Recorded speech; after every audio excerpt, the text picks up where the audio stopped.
Funding for the Hinckley Report is made possible in part by the George S. and Dolores Doré Eccles Foundation and the Cleone Peterson Eccles Endowment Fund. Tonight on the Hinckley Report, as more details emerge from the Mueller Report, officials weigh in on the implications. What are we hearing from Utah's leaders? Will there be consequences in the near or long term? And how will this affect the 2020 election? The Supreme Court hears cases that could have a big impact on our state. How could these decisions affect Utah? Could this change the political dynamics of our state? And ahead of the state convention, candidates jockey to lead the Utah Republican Party.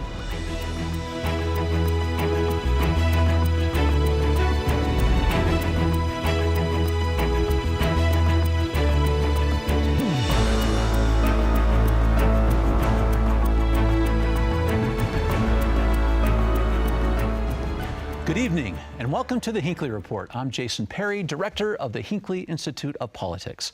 Covering the week, we have Jennifer Napier-Pierce, editor of the Salt Lake Tribune, Jay McFarland, host of the JMac News Show on KSL Radio, and Glenn Mills, political reporter and anchor for ABC4 News. Thank you for being with us today. I'll tell you that it's summertime, but the politics is still going strong. There's no break.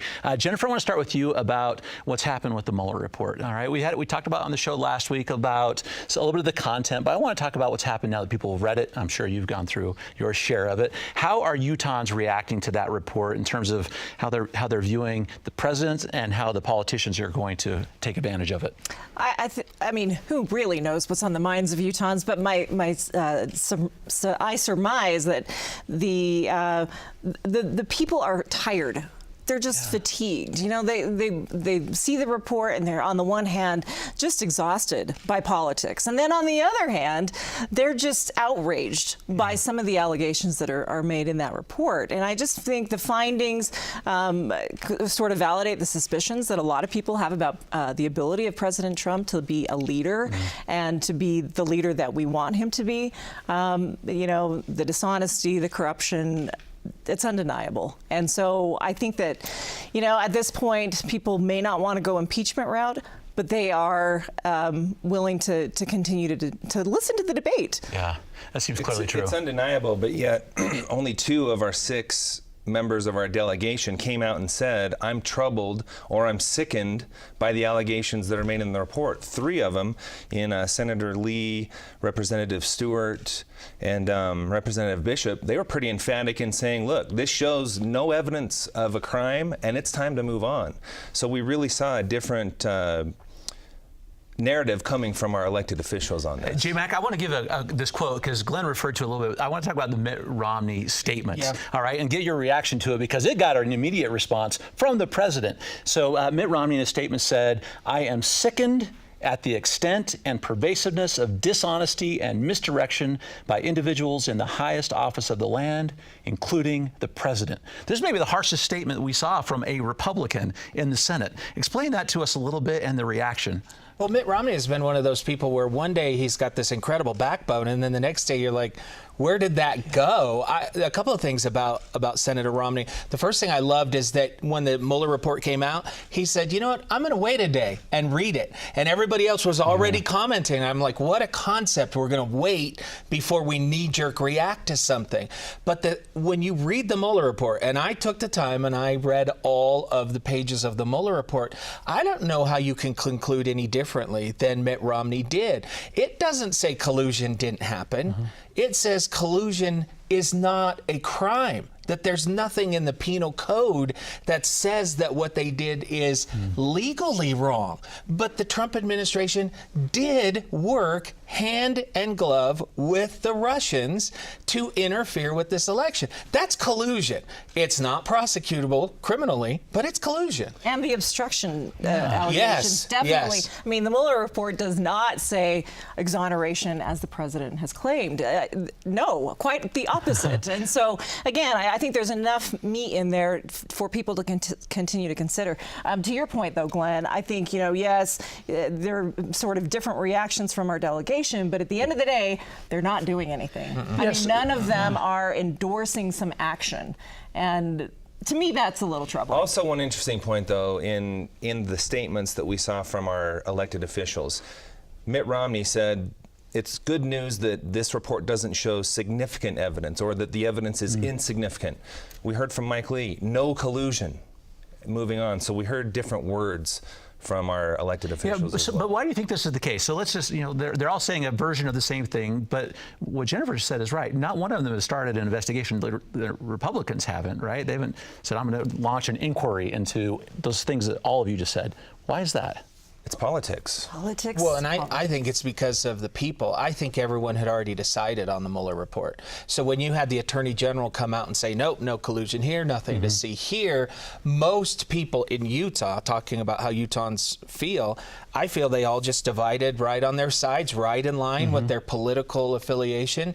It gave them the ability, the report, the way it was written, gave each side the ability to claim some type of victory. And that was a predetermined notion as well. Everyone, I heard people saying before this report comes out, it's not going to change anyone's mind. And as the report came out and I started seeing response from the report, it showed that it didn't change anyone's mind. Like you say, both sides had something to go on from the report. Okay, well, so how do Utahns take this, Jennifer? Because you look at the polls we've done with the Tribune, Utahns are sort of divided on the president. All right, so explain why Mitt Romney took such a hard tack on it, and then Mike Lee maybe said it's time to move on, more of a legal approach to it. I would suspect, again, you can't take the politics out of politics, so we're talking about political realities. There has been an expectation for Romney to have spine and stand up to the president. He hasn't always followed through on that in impulse, but I've been actually kind of surprised to see the strong reaction from Senator Lee. What do Utahns take from it? I suppose that they can see the conflict in their own leaders that they feel themselves. I think we should also point out in that Mitt Romney took a different approach to this than most Republicans. We've also seen our only Democrat member of the delegation take the same approach with his party. I talked to Representative McAdams on Tuesday. He said he was about halfway through the report. His statement was fairly similar to Romney's in that he said he was troubled by the corruption and dishonesty that was shown from the report in the White House. However, he was saying, contrary to what we're hearing on the national level from some Democrats, is that at this point, I see nothing to warrant impeachment. So he too has broken away from the Democratic narrative on the national level. And I spoke with Representative McAdams as well. He's very much focused on the Russian interference in the election. I think that's the part that he's the most outraged about. He said, look, if we're going to do anything, it's that. We need to address that. The 2020 elections are coming up. Let's get on it. But that's the part where there is the least amount of outrage. Yes. From the White House, from everybody else. We know from the Mueller report that Donald Trump Jr. was communicating with WikiLeaks, that they knew that there was hacked information being distributed. But we watched our president go and have a summit with Vladimir Putin and say, I asked him if he did it, and he said no, and I trust him. But the truth is, and I think this is something that everybody's missing, is that they knew. The Mueller report says not only did they know it was happening, there was no reason to ask Vladimir because they had already been working with the Russians. So when you put yourself in this place, the question should be not, is there some legal means or reason to impeach? The question should be, we're being attacked. And where is the deterrent for Russia next time to do it again? Do they not want President Trump to be reelected? I think they do. Has there been no deterrent for them to meddle in our election? I don't think there has been. So why wouldn't they fire that mechanism up again in 2020? And let's remember, people were sounding that warning long before the 2016 election. I remember Representative Stewart making a visit to Russia probably in 2014, 2013, coming back and saying Russia is going to interfere with our election. Right. So people were talking this before it even happened. Well, let's talk about the ramifications of these approaches that you just talked about. And a poll was just out yesterday, because I just want to say, how is Mitt faring because of his approach and versus Mike Lee? So, Jennifer, this is interesting. This is just this week. Mitt Romney, 50% approval in the state of Utah. Mike Lee, 45%. I mean, how does it put that together with what we just heard in terms of the responses? Are Utahns looking at them and thinking about a next election with these results? Honestly, I think that Romney still has some of the election sheen on him. Okay. I don't think that he has been beaten down like Senator Lee, and Senator Lee's been in there for a while, and he has a track record, and people know where he stands. Romney does not have that record, and therefore his approvals are up. That's the cynic in me. I think Romney's basically untouchable in Utah. I don't think he carries any fear that he wouldn't be reelected. He will be senator as long as he wants to be senator. That gives him, I think, a little bit more power. Now, Mike Lee has some of that, but in recent election events, Ben McAdams, Mia Love, I think there's kind of this underlying question in some of the other candidates. Am I as secure as I used to be? Mitt Romney, I mean, when you declare that Mitt Romney is the winner, the moment that the polls close, I was at his election headquarters, and everybody applauded as if that wasn't what was supposed to happen in that exact moment. And I'm like, come on, guys. He definitely still carries that celebrity status with him. Covering him on the campaign trail, I've never seen anything like it in my life where a candidate is out on the campaign trail and people are lining up to get his autograph. And it happened almost every single place that he went. But also remember, even before he took office, he wrote an op-ed and the entire country was talking about it. So he definitely has that status, as you mentioned, that carries him. Okay, so if he is so popular and untouchable, why are his approvals only 50%? That's that's a good point. Maybe that's too low.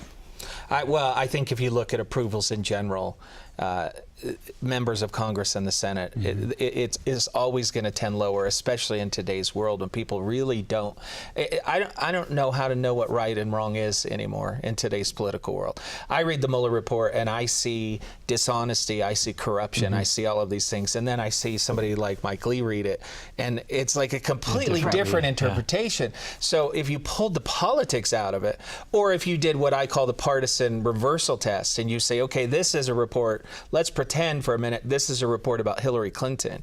It's Hillary Clinton's attorney general, and it's Hillary Clinton being accused of all of these things. Are you telling me that Mike Lee and Representative Curtis and all of these other people are out making the same statement if this is Hillary Clinton? I think that that's just an outrageous thought process to think that they wouldn't have already begun impeachment proceedings. So politics has jaded right and wrong completely in our society. And back to that poll, if I remember right, there was a very high percentage of do not know. And maybe that goes back to your point that people are just tired of it. And they're not paying attention. Well, they're not going to read it. Right. They're not going to read the 400-page report. 438 pages. Before I leave this entirely, Jennifer, just one moment. Bernie Sanders had an interesting comment this week, too. And so he's trying to figure out how to address the report. And what he's saying is, the more time we spend talking about this, the less time we start talking about things that actually matter. Democrats did very well in the last election because they focused on things like health care. All right. So is that a reality there? Is that a strategy? If we keep talking about this, we don't have to get to the policy issues. That's a very strong argument that I'm seeing a lot of Democrats, not just Bernie Sanders, making. Trump is a distraction. Let's move on beyond Trump. If we call for impeachment, that's all the campaign will be about. And all of the issues that we as Democrats care about will be swallowed. Okay. And that was echoed in the conversation with Representative McAdams as well, possibly with you, is that we cannot sit here and worry and just talk about Mueller and impeachment. We need to talk about health care, college education, and things that matter to the American people. And he was very concerned about that as well. And I will make a prediction. The group of people that does not let the Mueller report go is President Trump. President Trump will not let it go. He wants to spin this into a coup, are the words he's using. You will see him tweet about the Mueller report, I believe, well into 2020. I think you see Nancy Pelosi and the Democrats wanting to make it about issues because they believe impeachment, that word, is going to fire up the Trump base. Interesting. So he's the one, I believe, that is going to drag that thing out as long as he can. Okay. Let's talk about another thing that may have an implication on that 2020 election. Glenn, the United States Supreme Court heard a case this week on whether or not a question should be added to the census about citizenship. All right, so you have to, as you're filling out your forms, and this is apparently having a huge implication on our population in the United States. Yeah, the concern here is that if the citizen question is allowed to go into the census, and I haven't followed this locally, but from what I've seen in some national reporting is that it appears the justices are leaning toward potentially putting that question on the ballot. But the concern is it may lead to people not filling out the census. So there are estimates of up to 6.5, 7 million people may skip the census if that question is off. And obviously there are potential problems with funding issues and the number of seats we have in Congress based on people who are here and not filling that out. So Jennifer, as they're working on this census, the number we're hearing is that Hispanics in particular are 8 times less likely to fill out the census form if there's a citizenship question on that. Explain the implications of that on the election and I guess the impact for Utah if people don't fill out that form. It's huge because it's not just whether or not we get another Congress person, it's the economy. I mean, so many different facets of our society revolve around census data. I mean, just think about it. We're always kind of looking at how we're growing, expanding, and that in turn affects how we direct our policy and how we spend our taxpayer dollars, and it just trickles on. So I do think that it's short-sighted for the state of Utah not to make the investment to push out the message and say, this is a safe place for you. If indeed the question gets on the ballot, I understand fully why people would not want to fill that out.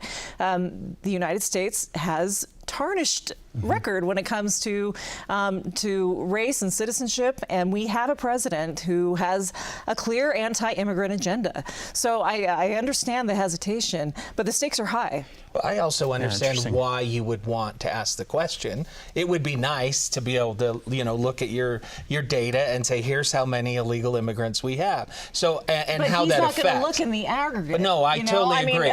I totally have no agree. trust the that problem somebody's is, not going to go out there and contact individual families. Well, and I agree. I think the problem is that this is the wrong tool to assess that, right? So if we could somehow know how many illegal immigrants are in this country, I think that would be good. The census was designed, it's part of the Constitution, it's Article 1, Section 2. It's designed to figure out how many Congress people you should have. It's designed to know what type of apportionment is there for tax dollars, for federal revenues, for all of those things. So if that data is not accurate, the people who will suffer the most from an inaccurate census report are us. The state of Utah will suffer the most from that. So I agree that if we could know that number, great.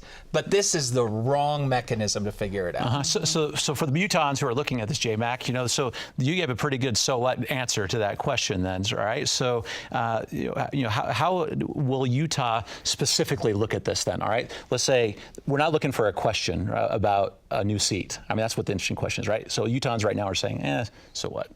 All right, we're not getting a new member of Congress because we don't have enough people, so why do I care about it at all? Well, you care because of federal dollars that come into education, the state. Education, transportation, healthcare, Medicare expansion was a huge issue this year. So having the most accurate numbers possible is critically important to the functioning of the state. And I do believe that it affects every one of us on an individual basis. That's a very important point. Yeah. Okay, so Glenn, we have an interesting kind of convention coming up, right, where we're going to talk about the new leadership of the Republican Party, new chairs. You had a chance this week to interview all 4 of them. Yeah. Kind of give us the lay of the land there, and what's at stake? Okay, so we know Chairman Anderson is out, so there is going to be an election for a new party chair. We have Derek Brown, Phil Wright, Sylvia Miera-Fisk, and Chadwick Fairbanks. Right. So it's a very interesting mix when you take a look at their experience, what they stand for. But the one thing that stood out to me the most, and this election is really still about SB 54. That has been the divisive channel of the Republican Party for the last couple of years.